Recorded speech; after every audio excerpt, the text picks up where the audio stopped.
Hola, buenas noches. Bienvenidos nuevamente a este programa Salud entre Médicos. El día de hoy tengo el gusto de tener de invitada a una personalidad en la oncología y me gustaría hacer una pequeña remembranza acerca de su trayectoria académica. La doctora, a la cual le doy la bienvenida, la Gracias. doctora Eva Gómez. Ella es egresada de la Universidad Autónoma del Estado de México por la licenciatura como médico cirujano.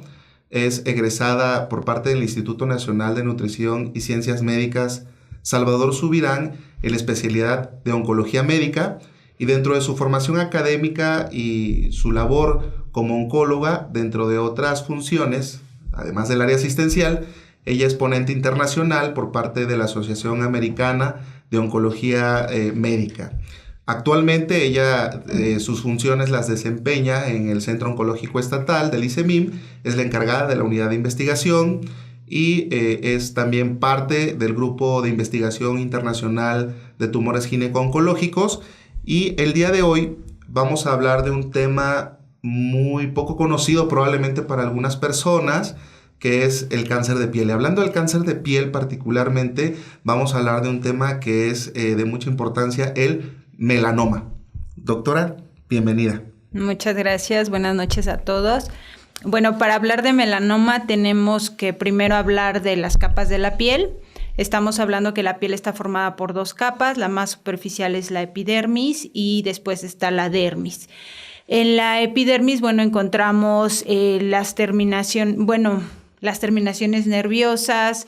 En la dermis también se encuentran los folículos pilosos y que transcurren finalmente a través de estas dos capas, los vasos sanguíneos, y se encuentran unas células muy importantes que se llaman melanocitos. Estos melanocitos son los que le dan la pigmentación a la piel. El color de la piel. Y estos melanocitos son los que dan origen al melanoma, que es el cáncer de piel más agresivo. De manera global, el cáncer de piel es el cáncer más frecuente en el mundo, pero sus formas, hay tres formas principales: el vasocelular, el epidermoide y el melanoma. Los otros dos, o los dos primeros, son muy frecuentes, pero afortunadamente muy manejables y más benignos. Tienen buen control con los tratamientos. Y buen pronóstico, pero el melanoma no. El melanoma es menos frecuente, más o menos es el 10% de los casos, pero tiene un pronóstico muy desfavorable cuando se encuentra en etapas avanzadas. Eso es. Entonces, de manera general, tenemos que existen tres tipos de cánceres, pero el de peor pronóstico y el que hay que tener mucho más cuidado en cuanto al manejo es el melanoma. Exacto. Y doctora, ¿qué nos podría compartir acerca del panorama que se tiene del melanoma como tal? O sea, es una enfermedad altamente agresiva, pero ¿qué estadísticas podemos tener, no sé, en el mundo o en el país? En el mundo, para el 2018 se contabilizaron 278,000 casos, de los cuales murieron 70,000 personas. Esto corresponde a que en los países de primer mundo más o menos es el 8% de los casos, pero en México las estadísticas son diferentes. Probablemente tengamos un subregistro o al contrario un sesgo, porque las instituciones que han reportado de melanoma son instituciones que ven precisamente cáncer o que ven muchos pacientes dermatológicos, ¿no? Como el Salvador Subirán o como el Nacional de Cancerología. Cierto. Entonces, en México se han encontrado estadísticas hasta del 23-24% para melanoma. 23-24% para el melanoma, y están concentrados en estos grandes hospitales. La estadística que surge es a partir de estos hospitales. Y hablando de los factores que pueden desarrollar a las personas que tienden a desarrollar esta enfermedad, ¿cuáles serían los principales factores para poder desarrollar el melanoma? En general, se habla de que el melanoma es más frecuente en pacientes o personas con piel blanca o piel clara, aunque también en personas con piel oscura se presenta el melanoma, entonces no es exclusivo del color de piel. En general, independientemente del color de piel, podemos hablar que las quemaduras solares previas son un factor de riesgo, la exposición excesiva a la luz solar, a cámaras de luz ultravioleta como cámaras de bronceado o lámparas de luz ultravioleta es otro factor de riesgo. El haber tenido un cáncer de piel, aunque sea de los menos agresivos como el vasocelular, aumenta el riesgo de melanoma. El haber tenido ya un melanoma previamente, aunque sea en etapa temprana, predispone a desarrollar otros melanomas. y también algunos factores genéticos. Existen algunas mutaciones que también predisponen a desarrollar este tipo de cáncer. Y las personas que tienen estas mutaciones, ¿es accesible para ellos poder hacerse los estudios de paneles mutacionales para poder saber si yo tengo la probabilidad de desarrollar melanoma? No están disponibles todavía de manera generalizada ni institucional. Sí, por ejemplo, para la mutación BRCA2, que es el que tiene mayor riesgo de desarrollar melanoma, cuando se detecta una familia con esta mutación, sí se le avisa que tiene mayor riesgo de este cáncer, pero aún así el porcentaje es menor. Yo creo que la mayor carga o el mayor factor, como causa, son la unión de muchos factores para desarrollar el melanoma. Nos compartía hace un momento entonces que la mayoría de los pacientes que tienen melanoma son de piel clara o blanca, pero no es una exclusividad de este grupo de pacientes. Entonces, tal vez en Europa sea un poquito más frecuente que aquí en el país. ¿Es cierto esto? Es correcto, sí, exacto. Australia, por ejemplo, y Europa, Estados Unidos, Canadá, que son gente de piel más blanca, sí tienen mucho mayor incidencia de melanoma, y la característica es que son en sitios expuestos a sol. A diferencia de las razas latinoamericanos, por ejemplo, en donde el color de piel suele ser más oscuro, el melanoma se desarrolla en otras áreas no expuestas al sol, como palma de las manos, planta de los pies, en las uñas, debajo de la uña, y que muchas veces se confunde con un machucón, por ejemplo. Exacto. Y aquí, por ejemplo, doctor, nos comentaba también que el hecho de tener ya una enfermedad cancerígena en la piel podría desarrollar también la probabilidad de tener melanoma más adelante. ¿El melanoma es exclusivo de la piel o hay en algunos otros sitios, digamos, poco accesibles? Lo más común es el melanoma cutáneo, pero sí existen otras localizaciones, como es el subungual, que es en las uñas, el de las mucosas o melanoma mucoso, que es en las cavidades mucosas que recubren la nariz, la boca, el tracto gastrointestinal, el ano, el tracto genitourinario, la vagina, por ejemplo. El ojo, también hay un melanoma uveal que es raro, pero también puede suceder de esta manera. Nos comentaba también hace un momento que a veces es frecuente no hacerle mucho caso a una lesión que aparece en las uñas o algún lunar tal vez que ha estado creciendo y que a lo mejor lo vea uno como normal. ¿Cuáles son las características que debe de tener una lesión en la piel para que el público que nos está viendo tenga una sospecha y pueda acudir con los médicos adecuados? Existen, dos datos principales, ¿no? Es un lunar existente previamente y que cambia de características, y la otra es una nueva lesión cutánea, una lesión o un lunar que aparece. Ahora, ¿qué es lo que tenemos que tomar en cuenta o que tenemos que buscar en esas lesiones para poder definir si son o no lesiones inusuales o sospechosas? Existe el ABCDE, que son las siglas de asimetría, es decir, si nosotros partiéramos el tumor en dos o la lesión cutánea en dos, las dos mitades no son iguales, eso es asimétrico. Bordes, normalmente un lunar, se nota la diferencia entre el lunar y la piel, en el caso del melanoma no, parece que infiltra la piel. El tercer dato sería el color. Hay cambios de coloración en un melanoma, diferentes colores dentro de un mismo lunar, cosa que no ocurre con un lunar benigno. Uh-huh. El diámetro, una lesión de más de 6 milímetros, seguramente ya no es un lunar, o la posibilidad de que sea melanoma es mucho más alta. Y es la evolución, que es precisamente una lesión que tenía un aspecto y cambia a otro aspecto. Y al tener este tipo de lesiones sospechosas por parte de la población, ¿qué es lo que tendrían que hacer? ¿Acudir con quién tendrían? El diagnóstico para lesiones iniciales habitualmente lo hacen los dermatólogos con un dermatoscopio, que es como un microscopio, una lamparita con microscopio que les facilita la identificación de estos 5 puntos, ¿no?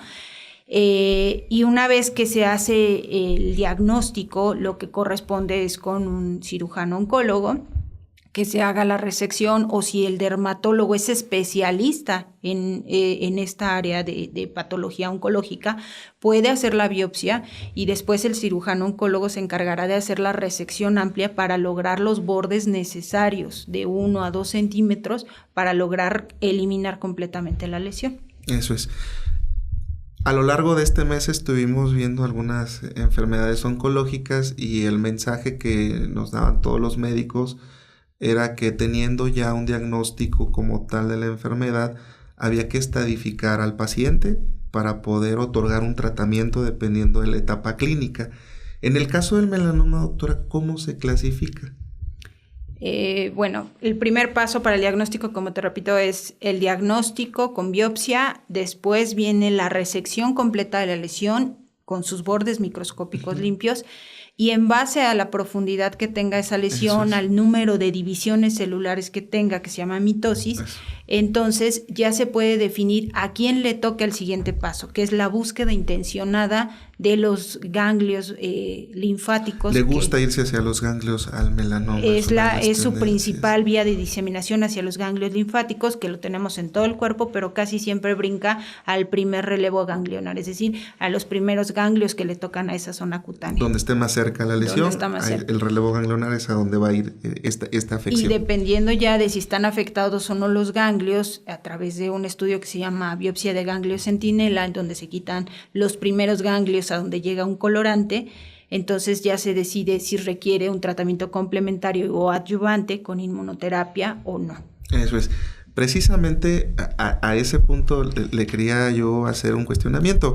Ya nos está dando ahorita luz en el sentido del primer manejo, pero el melanoma es un tema bastante apasionante y bastante amplio en cuanto al manejo. Equipos multidisciplinarios también para manejar el melanoma. ¿Nos podría dar un panorama general de cuáles son las opciones de tratamiento, además de la cirugía? ¿Cuáles son las opciones de tratamiento que tiene un paciente, en este caso con diagnóstico de melanoma? Sí, afortunadamente, bueno, en los últimos 8 años ha cambiado mucho la expectativa de vida de los pacientes con melanoma avanzado. Entonces ya se están estudiando y se están usando ya en México y en todo el mundo las inmunoterapias, que son terapias dirigidas a despertar el sistema inmune contra las células tumorales, que normalmente la célula tumoral mantenía dormido ese sistema inmune. Entonces la inmunoterapia lo que hace es despertarlo para que el sistema inmune pueda atacar al tumor. Y aquí hay que aclarar para la población que no es quimioterapia como tal, no. Es un tratamiento dirigido para el sistema inmunológico. Exactamente. Y eso lo prescriben los oncólogos médicos, ¿cierto? Exclusivamente oncólogos médicos. La verdad, los efectos adversos son muy, muy inusuales, pueden ser fatales si no está capacitada la persona que los dé. Y quiero aclarar, inmunoterapia no me refiero a factor de transferencia, no me refiero a frutas, no me refiero a nada alternativo. Son terapias diseñadas y sintetizadas en laboratorios calificados a nivel mundial y que, bueno, tienen ese nombre, pero no significa que cualquier otra cosa en el mercado alternativo que le llamen inmunoterapia sirva para eso. Claro, porque es muy común, sobre todo en el paciente oncológico, que se socorra este tipo de terapias, de alternativas,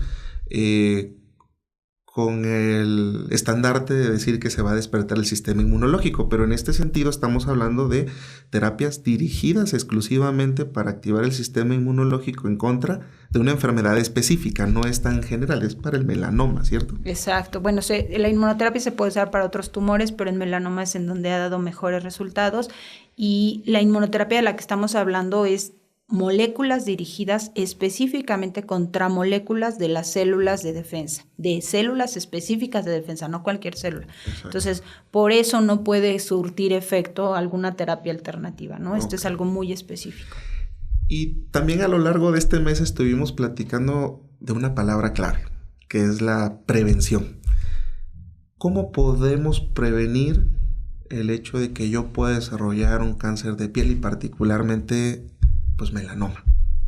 Lo más importante es cubrir la piel de la exposición solar, que es como el factor de riesgo más conocido y más estudiado. Entonces, ¿cómo lo protegemos? Pues a través de ropa, a través de sombreros, a través de gafas para luz ultravioleta y también bloqueadores durante todo el año, no solo en temporada de verano ni primavera. Tiene que ser bloqueador solar todo el año, ropa todo el año, permanecer en casa o en lugares cerrados en las horas más calientes o de mayor exposición, que son el mediodía, entre 11 y 4 de la tarde. En caso de los pacientes que tengan más de 50 lunares, pues acudir ya a una revisión especializada para la búsqueda de lesiones específicas o inusuales. Y en los pacientes en los que tienen menos de 50 lunares, pero alguno de ellos está cambiando su característica o aparece una nueva lesión, también buscar atención médica por parte de un oncólogo. Es decir, esto es una cuestión de hábitos. En realidad, probablemente ahora que se acercan los periodos vacacionales, todo el mundo socorre utilizar protectores solares, pero esto debe ser un hábito constante que deberíamos de tener toda la población, que como nos comentó la doctora, en México no es tan predominante, pero no quiere decir que no se pueda llegar a presentar. Todo el mundo lo puede llegar a desarrollar y no excluye a las personas, que en este caso me incluyo, que tenemos una piel morena, porque como comentó la doctora, no discrimina. Puede haber también un desarrollo de un melanoma en pacientes o en población con piel morena. Doctora, para finalizar, ¿algún mensaje que nos quiera dar para la población? Que hagan precisamente o se formen en una cultura de salud en donde protejan no solo su piel, sino todos sus órganos, toda su salud en general, pero en el caso específico de melanoma, cuiden a los niños porque la edad más de mayor riesgo es precisamente en las edades cortas de la infancia hasta la adolescencia, en donde la exposición a luz solar tiene mayor efecto para desarrollar el melanoma. Bien, pues ahí está el mensaje que nos da la doctora. Efectivamente hay que tener mucho cuidado y estar al pendiente de los pequeños, de uno mismo también, valorar estas lesiones nuevas que pudieran llegar a aparecer en la piel, ver qué aspecto tiene, si tienen o no un cambio en la coloración, si pueden o no pueden llegar a sangrar en algún momento, y acudir con las personas indicadas, con los médicos indicados, para que en dado caso que se tenga la enfermedad se pueda detectar en etapas, esperemos, tempranas, y con ello brindar una mejor oportunidad de sobrevida ante esta enfermedad que, como comenta la doctora, puede ser letal. Agradecemos mucho su preferencia, que tengan buenas noches. Este es su programa Salud entre Médicos.